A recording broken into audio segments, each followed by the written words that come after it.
Dragon के जाल में फंसा मालदीव, भारत से तनाव और चीन से दोस्ती।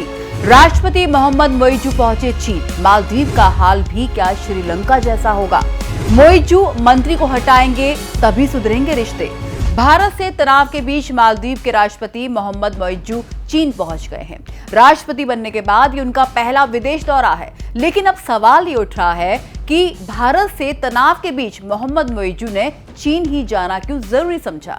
इसके कई मायने निकाले जा रहे हैं। क्या राष्ट्रपति मोहम्मद मोइजू के पास अब कोई विकल्प नहीं बचा है?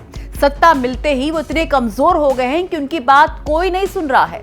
राष्ट्रपति मोइजू अपने मंत्रियों को हटाने की जगह चीन के पास क्यों पहुंच गए? क्या ड्रैगन की चाल में मालदीव फंस चुका है? सवाल तो कई हैं, लेकिन इन सब के बीच किसी को नुकसान हो रहा है तो वो है मालदीव की जनता। आपको बता दें कि मालदीव के राष्ट्रपति मोहम्मद मोइजू के चीन पहुंचते ही चीन ने भारत को सलाह दे दी, जिसमें कहा कि उसे मालदीव और चीन के रिश्तों को लेकर बड़ा दिल दिखाना चाहिए। चीन के सरकारी अखबार ग्लोबल टाइम्स ने आर्टिकल में दावा किया कि मालदीव और चीन के बीच सहयोग का लंबा इतिहास रहा है।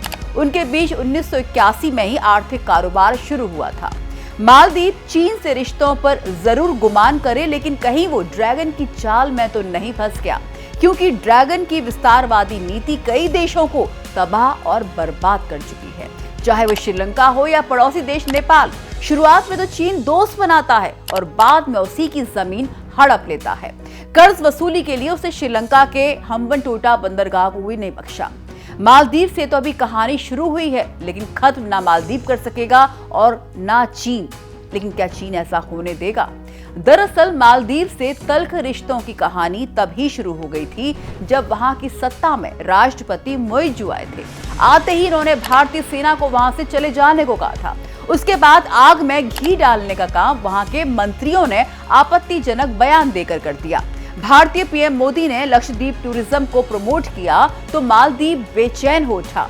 वैसे तो भारत ने सीधे सीधे मालदीव से कह दिया है कि पहले वो अपने मंत्रियों को बर्खास्त करे, तभी रिश्ते सुधरेंगे।